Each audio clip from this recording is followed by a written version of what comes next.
Thanks for being here. Subscribe to Cheating Stories Best, so you don't miss new stories. Do you call your cheating wife at 4 a.m. and hear back that she and her drunken male friends are lounging in her room? Today's story is a similar story. Enjoy it! The phone ringing pulled me out of my sleep. Opening my eyes with difficulty, I clumsily reached for the phone.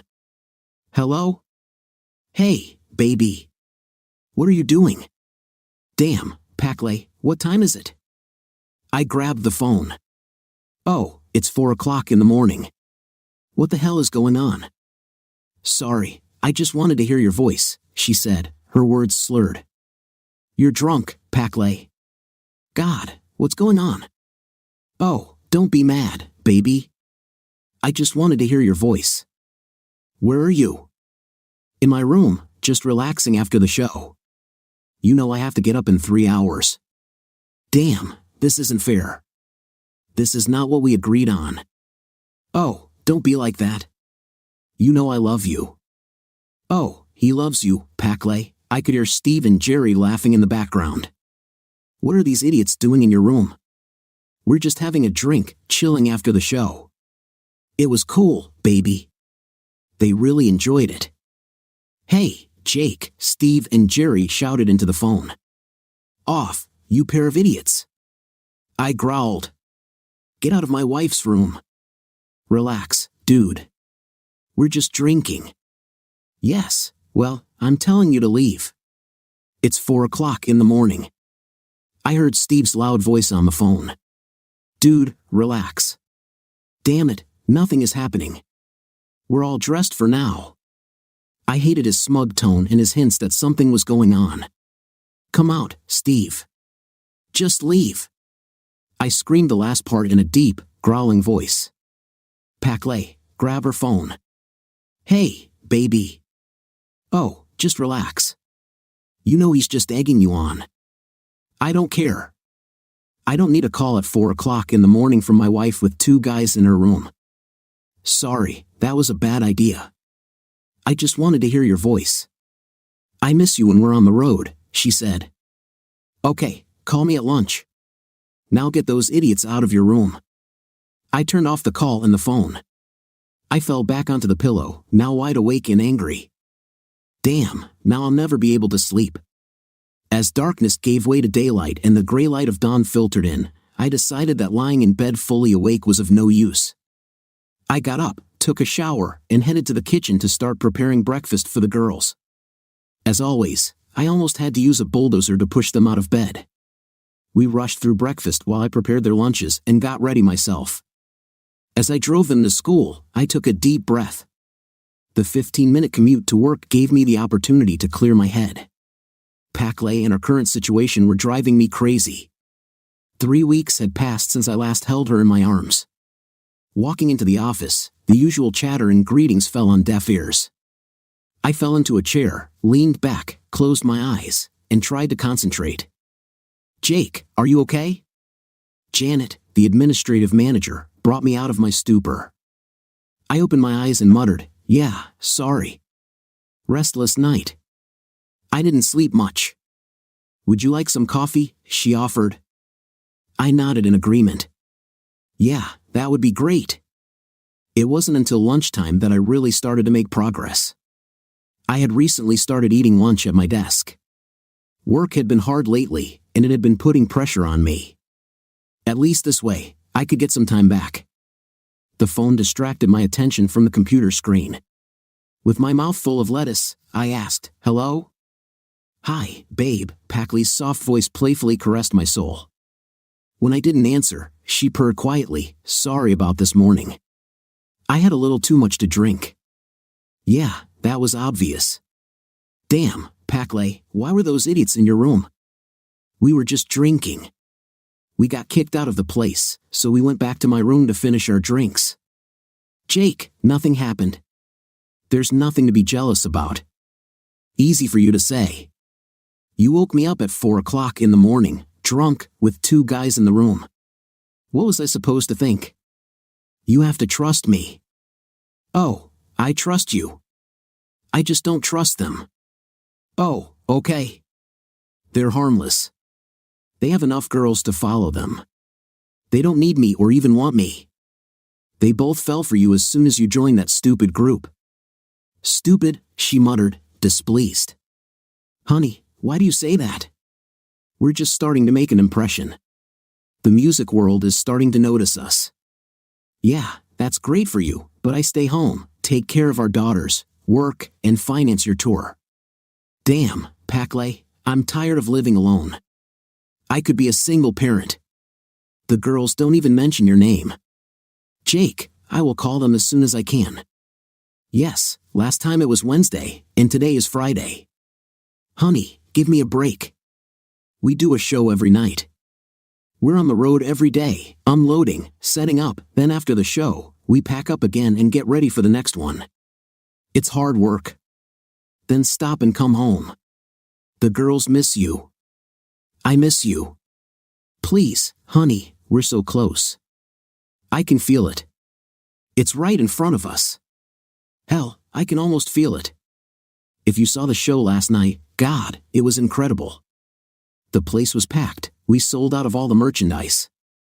Yeah, why is our bank account drained while we're paying for this? Explain that to me. Where does the money go?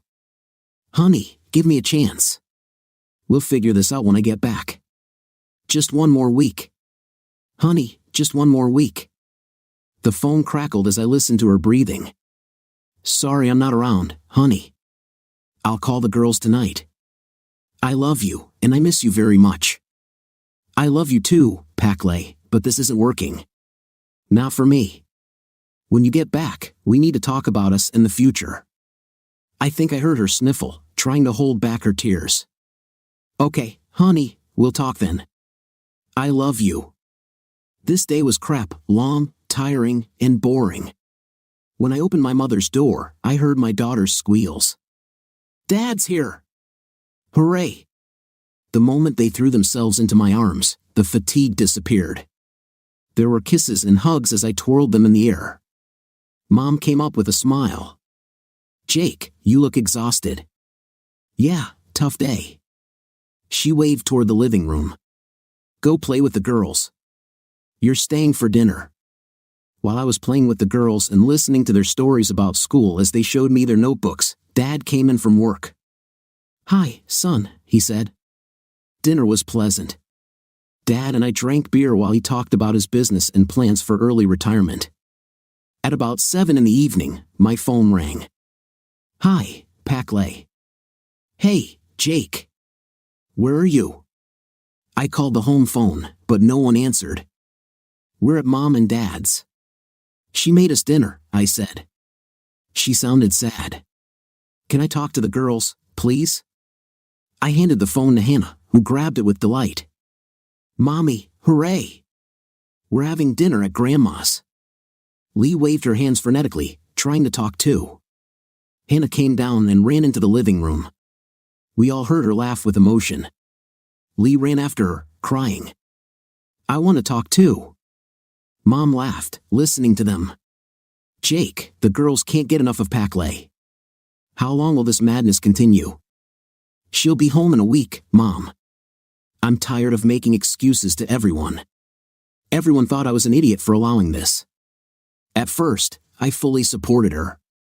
I wanted her to follow her dreams, but as our account balance dwindled and she was away all the time, I began to think that maybe they were right. Perhaps I really am an idiot. Honey, I don't want to sound negative, but the girls miss her.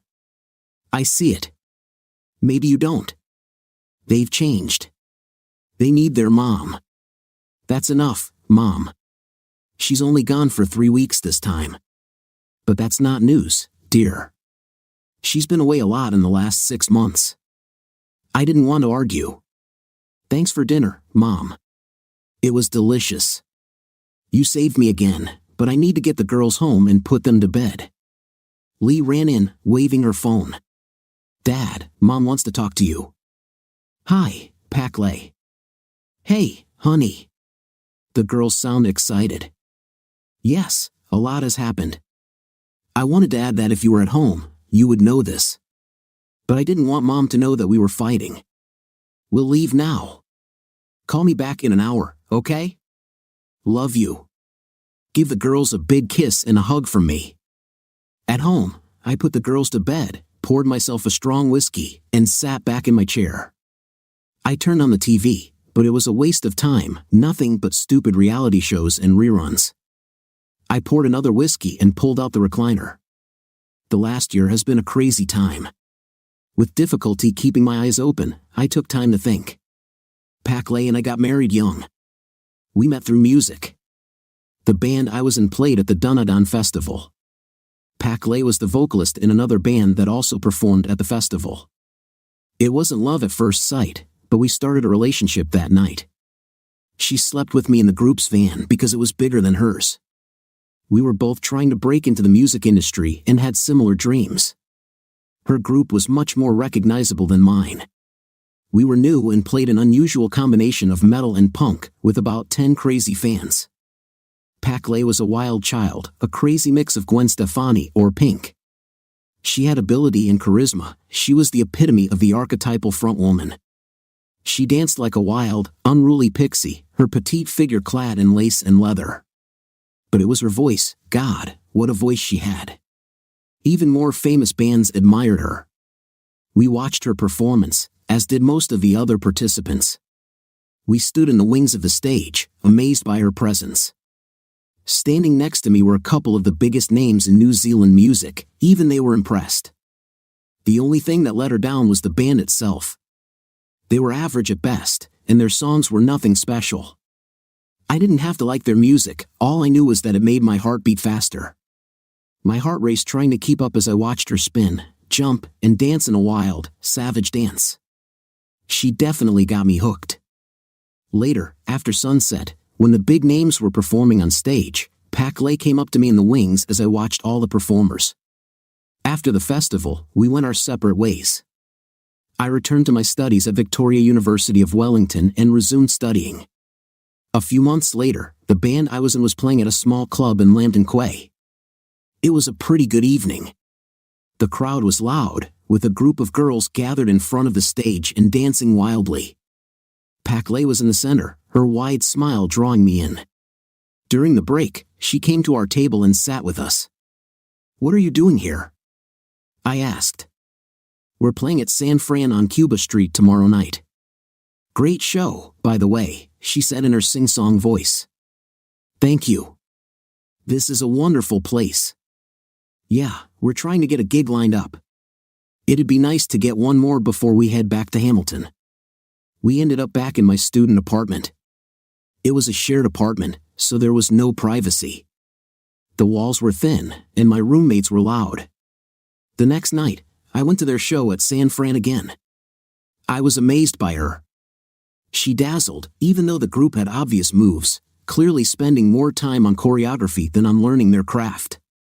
They were superficial, their repertoire mainly consisting of covers.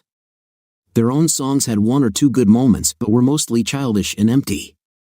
Paclay and I became friends on Facebook. She followed my group, and I followed hers. Maybe we were meant to be nothing more than friends. The breakup of her group brought us closer together. When this happened, she decided to follow her heart and ended up singing in a local band in Wellington.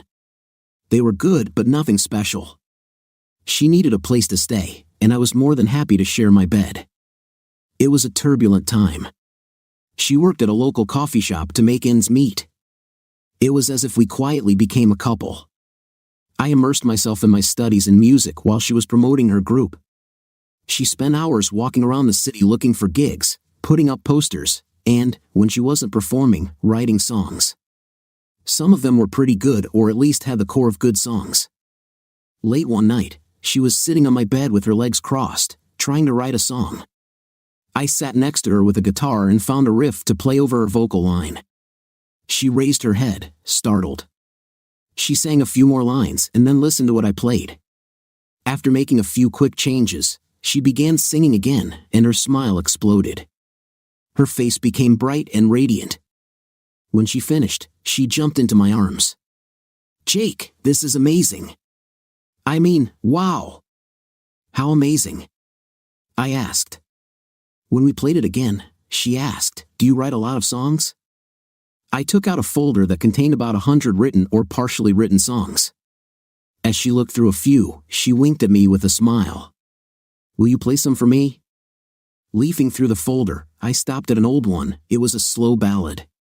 When I started playing, she snuggled closer so she could see the words and sang along with me.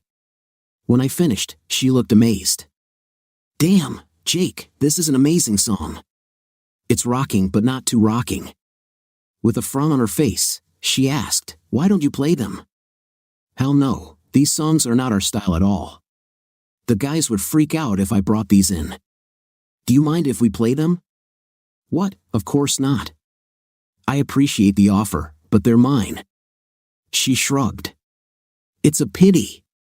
At least they would have a chance to be heard." "No, I don't think your group is the right place." Offended, she asked, "What's wrong with my group?" "Nothing. It's just that you don't sound right. I know what I need, and you're too extravagant." Disappointed, she shrugged. This became our evening ritual. If we weren't performing, we sat together in my cramped room and wrote. Working with me, her guitar playing improved, and her timing became more accurate. We suited each other well.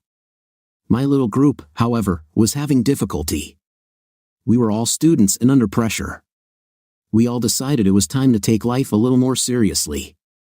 I was smart enough to figure it out. I couldn't make a living from music alone. I didn't completely give up on my dreams. It was more like putting them off for later until the right moment. Paclay was in a different orbit. She wanted this dream so badly that it hurt. Watching her receive rejection after rejection was hard. Life had thrown a big stick in our wheels. Paclay was a little sad after yet another rejection. To help her get through this, I invited her to the city. We got drunk. Yes, it was a big deal. This happened quite often. The difference was that this time we were so drunk that we forgot to use a protection. A couple of months later, it was no longer possible to deny the obvious. She was pregnant. I will remember this day for the rest of my life. I walked in after a long day at Victoria, threw my books on the table, and called out, "Hey, Paclay, are you there?" "Yes, here." When I walked in, I saw pain in her eyes. Her face, streaked with tears, was full of anxiety. "What's the matter, Paclay?" I screamed, jumping on the bed to hug her. "Come on, honey, what happened?" She gave me a sad, incredulous look and blurted out, "I'm pregnant." "That's what?" Wow. It was one of those moments, a punch in the stomach, a kick below the belt. Seeing how intently she was looking at me, I decided not to rush into words. I said, "Wow, that's pretty unexpected. But it's good news, right?" "Damn it, we're going to have a baby," she snapped back. "Shut up, idiot. You don't want this." "You're wrong, Paclay. Very wrong. I love you. I knew it from the moment I saw you down in Dunedin. I love you so much. Give me a chance and I'll prove it." "Do you love me?" "You never said." I was scared. "Yeah, every guy is like that. We don't want to be the first to say it, that's all. Trust me, Paisley, I love you. I want to marry you." "What?" "Oh God, no, Jake. You're just saying that to be nice. You're just making the right choice." "No, I'm making the right choice." "That's true, but believe me, it's because I love you." "What about your music, your dreams?" "I don't care. You're all I need. Marry me, Paisley. I'll never let you down." I was probably hoping to hear "I love you too" in response, but that didn't happen. She sighed. "I can't do this, Jake.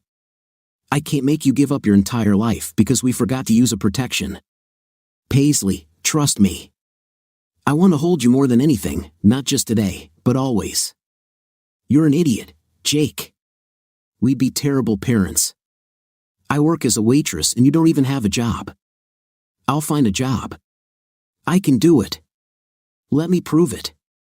After that, our lives changed dramatically. I actually found a job, in fact, several. I got a job cleaning at a local supermarket late at night after closing, but it gave me time during the day to finish my bachelor's degree in business.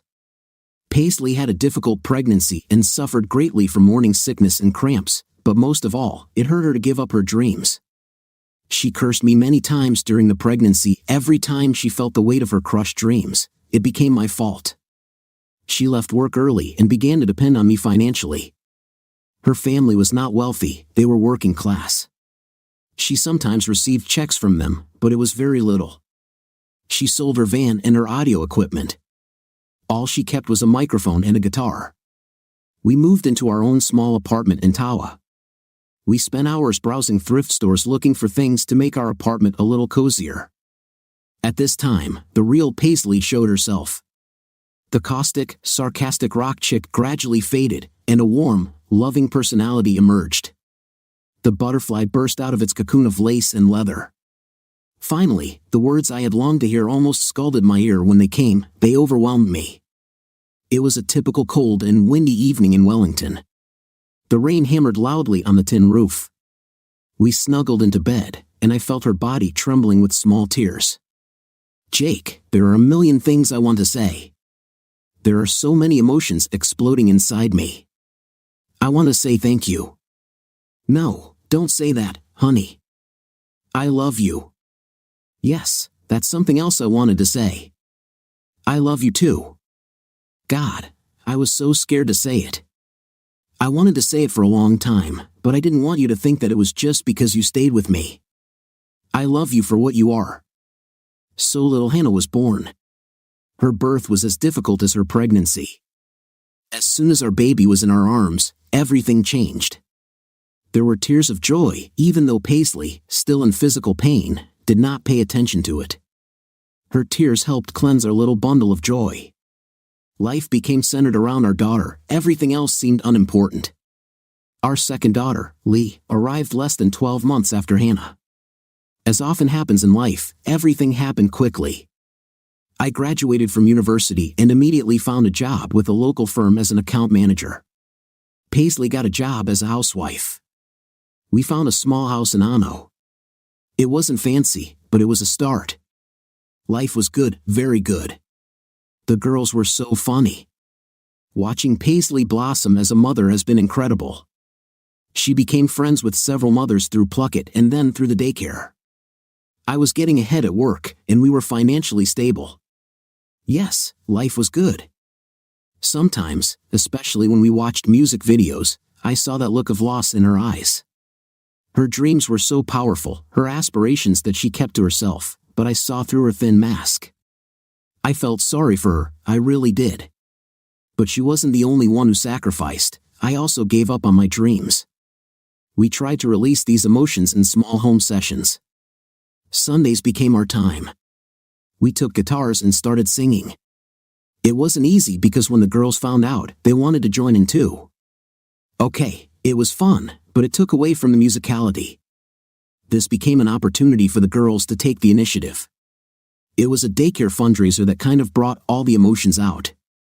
A few other parents heard us sing at barbecues and such. We were asked to put on a small concert on Saturday afternoon for the parents. With a real concert in front of us, we really tried our best. We had a couple of pretty good sets, all covers, but we had enough experience to know they would love it. We borrowed some sound equipment and set up a small stage in the hall. There were about 50 people with a bar in the corner. The stage was set. I couldn't believe how excited Paisley was. She was nervous like a newbie. God, Jake, it's been so long. Relax, darling. Once we start, everything will come to mind. Trust me. She kissed me, and we went on stage to quite a storm of applause.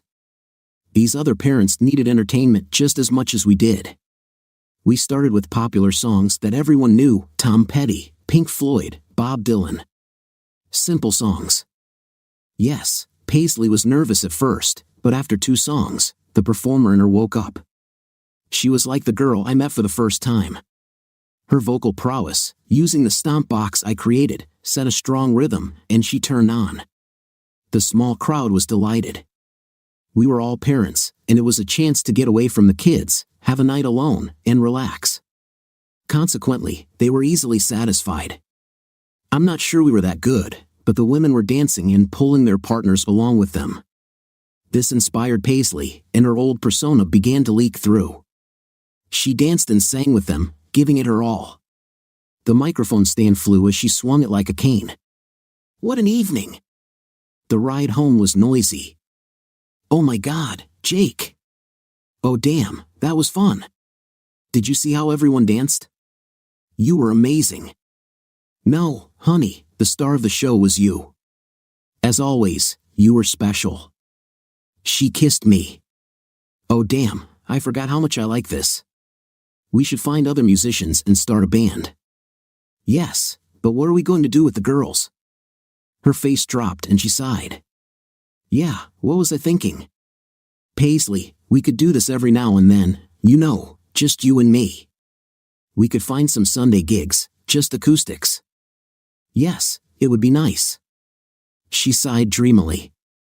I saw the light go out again. Not exactly, but I could see that this was not what she wanted. Still, it was a good evening. The passion flowed into the bedroom, and with the girls staying with Mom, we had the whole house to ourselves. The love was passionate and stormy. The next week, I saw that light flicker a little brighter every night. After the girls went to bed and fell asleep, she would take out her guitar and we would have a little session.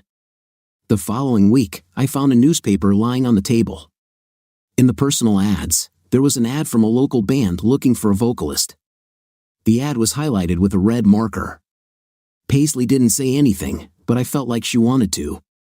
I waited, and finally, on Friday night, she asked, "Honey, can we talk?"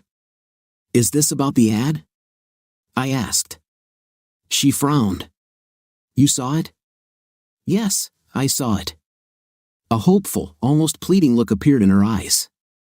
"Well, what do you think?" It was obvious that she was interested. "What do you want to do, Paisley?" "How will it work?" "I don't know, honey. I don't even know what kind of music they play or what their goals are. All I know is that after that little concert at the kindergarten, I'm just as hungry for it. I need it in my life." "You should have felt it." "Yes," I muttered, "certainly." "Yeah, I felt it, but I buried those desires. Now we have the girls. Just because we have the girls doesn't mean the world has to stop. We can do both. We can find ways to balance it.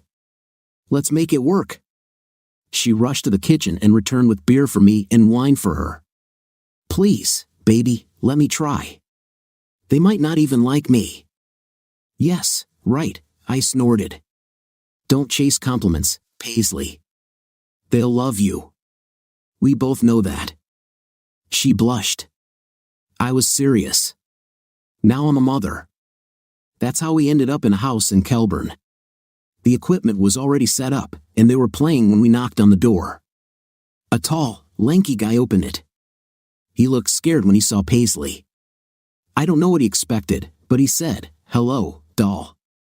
I immediately felt the hairs on the back of my neck stand on end. I did not like him. The comment was rude and inappropriate. "I'm Steve. You must be Paisley." He looked at me intently. "And who are you?" Paisley quickly stood up. "This is Jake, my husband." His expression changed as he looked at me again. "Then come in." We walked in, and Steve introduced Paisley to everyone, practically ignoring my presence. When Paisley slipped out of her coat, I saw the lecherous idiot staring at her, and I hated him even more. The others were no better, all eyes were fixed on her. "Okay, what kind of stuff do you sing, girl?" Steve asked. She shrugged. "I can sing most things. Pick something and try to sing along." He nodded. "Do you know Led Zeppelin's Rock and Roll?" Paisley grinned. "Yeah, I know it." He picked up his guitar and they started playing. Paisley not only amazed them, but she amazed me too. She let out a Janis Joplin-like scream as she ripped into the chorus. I watched as they all looked at each other, amazed, while Paisley gave everything she had. She sang it her way, with her unique voice echoing the undertones of Janis Joplin. When they finished, Steve shouted, "Oh my gosh, yeah. That was perfect." Paisley smiled as she accepted the praise and gave me a sidelong glance. She was in seventh heaven. I could see that they were quite a motley bunch, reminded me of myself when I was their age. Sloppy, no money, cheap equipment, but they were pretty good. Steve, despite his lascivious intentions, was a damn good guitarist. At the end of the evening, as we were sitting down with beers, Steve said, "Okay, girl, if you want, you're on the team." "Wait a minute," I interrupted, drawing attention to myself. "We need to know what you're really looking for. We're a family. Paisley won't always be available. What are your performance plans?" Jerry, the bass player, said, "We're new, but we're in it for everything we can get. We'll play every night if we can. Maybe this won't work. How often do you rehearse?" I asked. Steve interrupted, "Twice a week, Tuesday and Thursday nights." "Do you have gigs?" I asked. "No, not yet, but we are sending out proposals. We should have something in a month." Paisley gave me a worried side glance, and I'm sure she saw the grimace on my face. Steve stared at Paisley with a piercing gaze. "So, are you interested or not?" She nodded, swallowing the lump in her throat and giving me a wordless look. "Yes, I'm interested." He raised his beer to toast the other participants with a wide, cheesy smile. "Welcome aboard, the Silver Dream."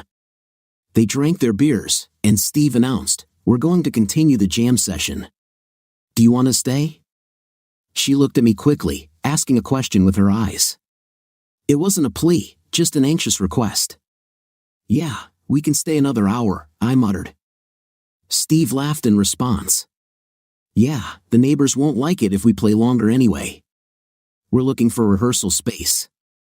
As they played, I inspected their equipment. Their personal equipment was fine, but the PA system was lousy, and they didn't know much about setup. The feedback was overwhelming. I moved the speakers so they weren't pointing directly at the microphones and adjusted the parametric EQ a bit. A few changes reduced the feedback, allowing me to increase the vocal level. Steve nodded to me as a sign of respect. Later, as we were getting ready to leave, he said, "Boy, you seem to know your way around audio equipment." "Yes, I know a little," I replied. Paisley giggled. "Steve, Jake is a musician. He's played in his own bands and is a master of sound equipment. Damn cool, bro. Maybe you can be our sound engineer." I shook my head. "No, it's not for me. I'm out of the music scene now. We have a family, and that's our priority." Steve frowned at Paisley but didn't say anything. Paisley was delighted. As we drove home, she said, "Wow, they're pretty good. What do you think, Jake?" I replied, "I didn't like them. I saw the way that idiot looked at you. They sounded okay, but..." And this is a big but for me. "I don't know how we can do this, Paisley. They're young and passionate. They seem very determined." She winced when I outlined my concerns. "Honey, we can do this. Your parents love the girls. We can handle it. They're just young guys. Trust me." "Honey, I'm not interested in them." Easy to say, honey, but we've both been in bands. We know what happens: drinking, maybe substances, late nights. They'll get to you. We both know that. It doesn't matter. I'm only interested in music. You have to trust me, Jake. You know how much I love you and our family. I trust you, honey. I just don't trust them." The next couple of months were busy, with Paisley going out 2 nights a week and also wanting time at home to rehearse. This meant that the girls stayed with me. Paisley tried to take the pressure off me by doing her best on the nights she wasn't rehearsing. She tried to allay my concerns. I knew it. One evening, upon arriving home, Paisley was especially joyful. "What's got you so excited?" "We just got our first gig." Trying to sound excited, I asked, "Where will it be?" "At the Pond Rugby Club." "Can I come?" I asked. As an interested spectator, I watched as she got ready. God, in moments like these, you realize how beautiful your wife is. She grinned. "You don't have to worry about it, baby. I will go home only with you." Watching her take the stage was incredible. I was filled with great pride. She looked amazing, and the band really sounded good. Watching Paisley work the crowd was mesmerizing. She danced, clapped, and raised her arms above her head. Her attractively body swayed seductively as she sang and danced. The crowd was into it, and the dance floor was crowded. The only thing that let them down was the PA system. Afterwards, they were inundated with well wishes and requests to come back. "Where are you playing next so we can come and have a blast?" Paisley was in a whole other level of happiness. She was in blissful euphoria. "Oh my God, Jake! I can't believe it. It was incredible. Oh my God, baby, it was so amazing. I'm tingling. What do you think?" "That was good. No doubt about it. You were amazing." This was the beginning. From then on, they played almost every weekend, leading to a short tour of the North Island. They were riding the crest of a wave. It was great and hell at the same time. I couldn't ask my mom to babysit every weekend, and I didn't want to lose touch with the girls. To make it easier, I stopped going to their concerts. It was hard because I hated it when she was with them. She often came home late and drunk. She gradually slipped away from our lives. Yes, during the week she worked hard, did all the housework and cooking, took care of the girls, and worked full-time. The group was great, that's all I heard from Paisley. It seemed like all our conversations were about the band. The main topic was that they wanted to make a record. The problem was that they couldn't afford it. Tiny Triumph Records showed some interest, but this meant the band had to pay for it. This topic dominated our dinner conversations.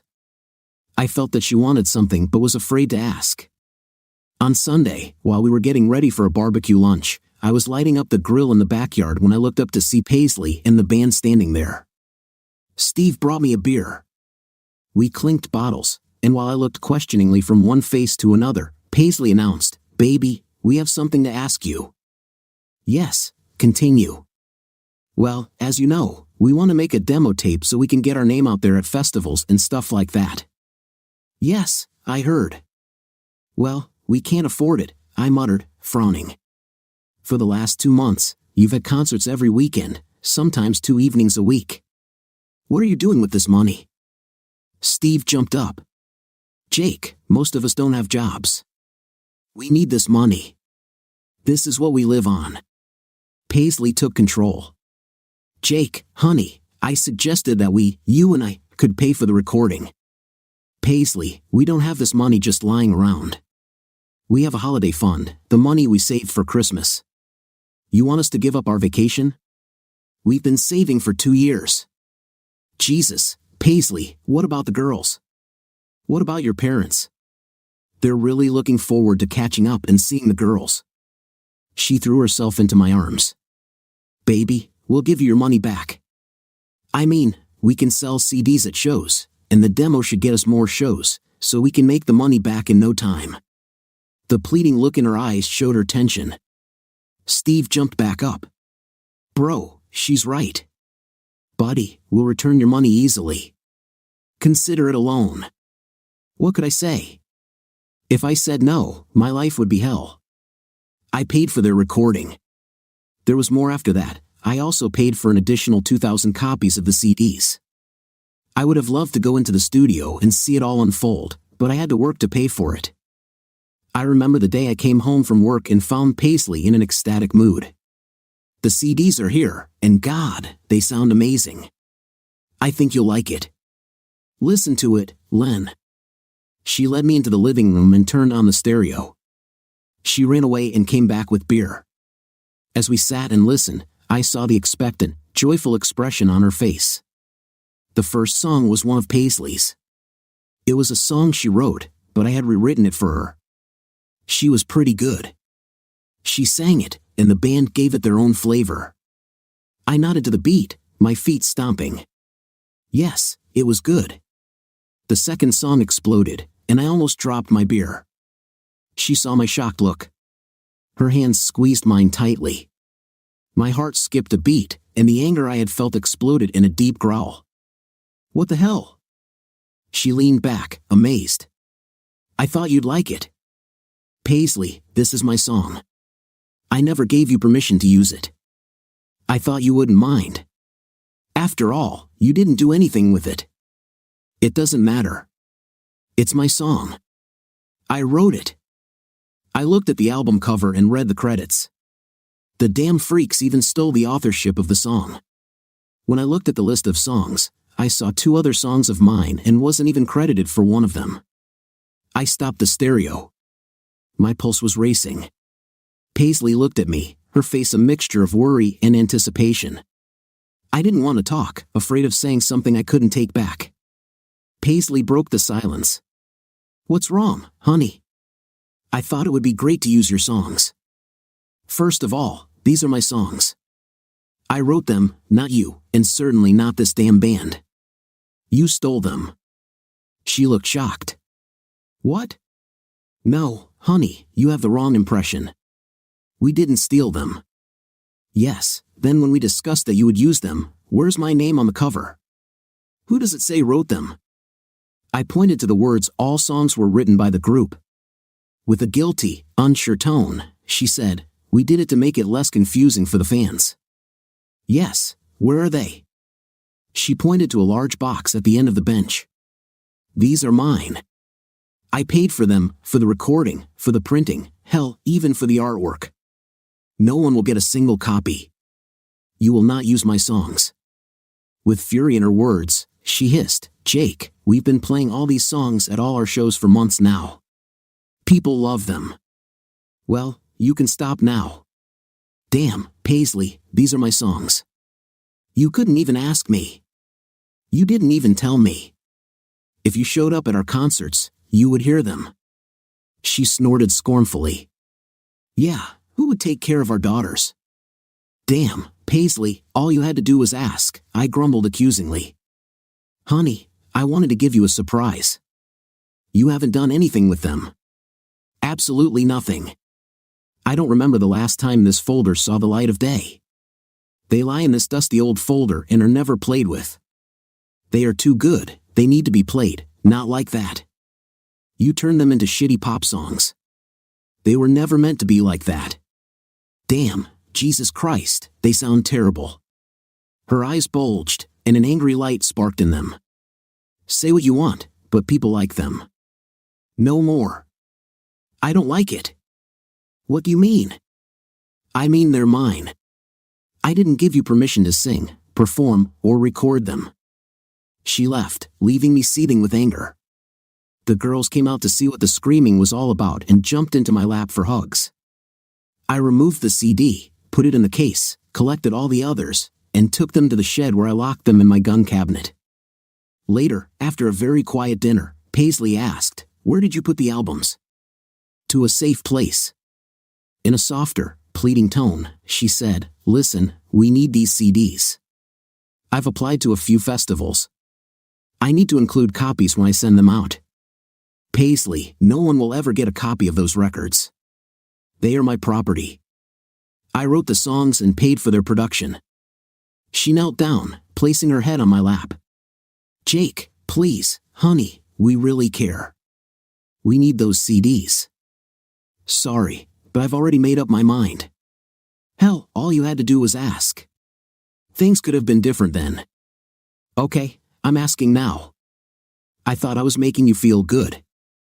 I've heard the crap songs Steve and other losers wrote. They're terrible. You stole mine because you didn't have any others and didn't want to pay royalties to already recorded songwriters.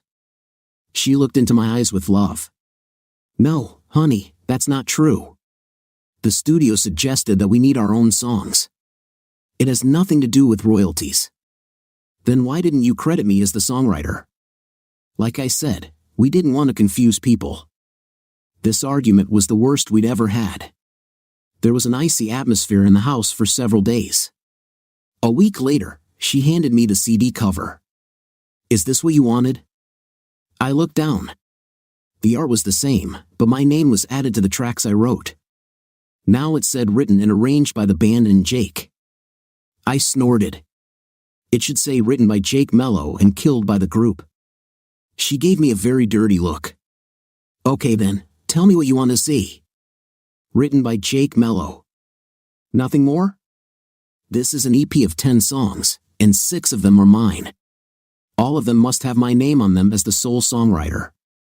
If we do this, will you let us use them? Yeah, I guess. But I'm warning you, Paisley, I don't like what you did to them. They sound like crap. Well, people like them. That somehow led us to where we are now. I was waiting for her to call me. The group really became popular after the release of this album. They performed at all major festivals, played at least 3 nights a week all over the city and surrounding areas, and were currently on a national tour that had been going on for weeks. I was tired of this. I wanted my wife to come back. It was hell for 12 months. No wonder she didn't call, she's always been too busy to talk to me lately. I went to bed irritated, anger seeping from every pore. The following week, she finally returned home. She looked exhausted. The rock star life was starting to take its toll. Her skin was pale, her eyes empty. She was on the sofa, the girls climbing on her, when I walked in. She looked at me with a thin smile. "Hello, darling. God, I'm so glad to see you. And it's good to see you, Paisley." I leaned over and kissed her. It was a sweet kiss that sucked the anger out of me. The touch of her soft lips was all that was needed. "What's for dinner?" I asked. She sighed. "Should we order something? Pizza or something? I'm tired. It's been a long day." After this careless remark, all the anger returned. The kiss became just a memory. "Okay, but I think after the girls are put to bed, we should talk." She frowned. "Really? What about?" "About life, work, ordinary things." When the children were in bed and asleep, we sat together. She leaned on me, my hand hugging her shoulder, holding her tightly. "Paisley, what are the band's plans now?" I felt her tense, her body shaking. "We have a couple of offers. One of them is a 5-city tour." Damn, I was hoping we could spend time together, reconnect as a family. The girls missed their mom. "Honey, I want that too, but the next tour is huge. There's a new record deal waiting. I don't want to sound like a winner, but I'll tell you what, I'd rather you didn't do this. We need time together. Our family needs you. Darling, please don't turn this into a rebuke. We've worked so hard. We finally have some perspective. This Australian tour could really boost us." "What did you just say? Australia?" She quickly lowered her eyes. "Yes. I was going to tell you, but you suddenly became angry." "What the hell, Paisley? You've already been on tour enough this year. You're a mother. When you started this adventure, you promised me it wouldn't hurt. Listen, Jake, this has always been my dream. You know that. The tour only lasts a month." "Yes, but who will pay for it?" She winced. "I only need to pay for the plane ticket. Accommodation, travel, food, and drinks are all paid for." "Sorry, but I'm tired of this, Paisley. That's enough. I want my wife back. I'm still here. I'm only asking for a month. When I return, we can do as you say and restore contact. We can take the girls away for a few days, relax." "No, I'm sorry, but I'm tired. I'm working my 5th spot off here, taking care of the kids, all the housework, and working, and I'm tired. I've said enough." She leaned back on her knees. "So what happens now? Now I want you to tell the guys in the band that you need time with your family. The tour is canceled." She shook her head. "Sorry, I can't do that. We all signed contracts with the organizer." "Sorry, Jake, it's already decided." "Without talking to me? Without letting me know in advance? Damn it, Paclay, doesn't our family mean anything to you? Don't be stupid. Nothing has changed. I love you, I love the girls, but this is my chance to fulfill the dream I've had all my life. You knew it when you met me. When I met you, we shared this dream. I had the same dream. I put it aside when we had the girls. Once I realized that I had a family that depended on me, I accepted it. I put it aside. Your dreams too, she cried. I did it too, but now I have a chance to do it. Honey, it's so close, I can feel it. We could make money from this. If what people say is true, we could really do well. Okay, Paclay, let's talk about money. I paid for records, albums, your accommodations on tour, and that new guitar you needed so badly. Where's the money you made on tour? If this is such a great opportunity to earn money, why is our bank account rapidly approaching zero? Honey, you know how the industry works. We have to go the hard way. That's where we are. Once we get to the next level, then we'll start seeing money. Shaking my head, I sighed. You must be making at least $1,000 to $1,500 a night performing. You sold all the CDs I paid for even at $5 a piece, that's $20,000. When are you going to pay me back? She stood up, allowing my hand to slide from her shoulder. You know how it is on tour. We have to pay for accommodation, gas, and food. It's expensive. I know exactly how much it costs because I paid for it. I saw the bank card balances. How come I had to pay for the whole group to stay at the Mount Hotel? The guys didn't take their cards. I didn't think it was a big deal. God, it was only $300. Yeah, that money comes out of our account. When you spend money on these damn losers, it takes money away from your family. I work for the damn money. I work 6 days a week. I pay for everything. Honey, please don't make a big deal out of it now. I just wanted to come home and hold you and make love to my husband. I didn't come home to fight. God, I'm leaving in a week. If we fight every night, it's going to be a long week. Come on, honey, let's go to bed, make love, and enjoy our time at home. Are you missing Steve and Terry? Oh damn, Jake, I never gave you a reason to say that. I didn't do anything. What is this all about? Petty jealousy? With a deep sigh, she said, Jake, I promise I've never cheated. We're like siblings. They mean nothing to me. Then why were they in your room at 4 a.m.? We got drunk and laughed. It was completely innocent. Yeah, well, I'm tired of it, Paclay. If you go on tour, there's no point in coming back. You can stay in Australia. What? Damn it, Jake, I thought you would be proud of me, support me, not this. You're being an evil idiot. Angry? You haven't seen anything yet. I'm warning you. If you leave, things will be very difficult. I don't want to live like this. I want you to achieve your dreams, but not at the expense of us. Damn you, Jake. I wanted to come home, share my experiences, stories, hug you, and say thank you. I know I couldn't do it without you, but I'm not going to listen to you make a martyr of yourself and put all the blame on me. Silence enveloped our space until she said, I'm going to bed. It would be nice if my husband came with me. She went into the bedroom. I took a beer from the refrigerator and relaxed on the couch. Damn, I muttered to myself. Why does everything have to be so complicated? I wanted more than anything to just walk in and throw myself into her arms, but if I did, I would be accepting everything. Nothing I said here would matter. I finished my beer. Damn it, why should I suffer? I resolutely headed to the bedroom and undressed. The next couple of days passed quietly, with most of the toxicity appearing during the first night.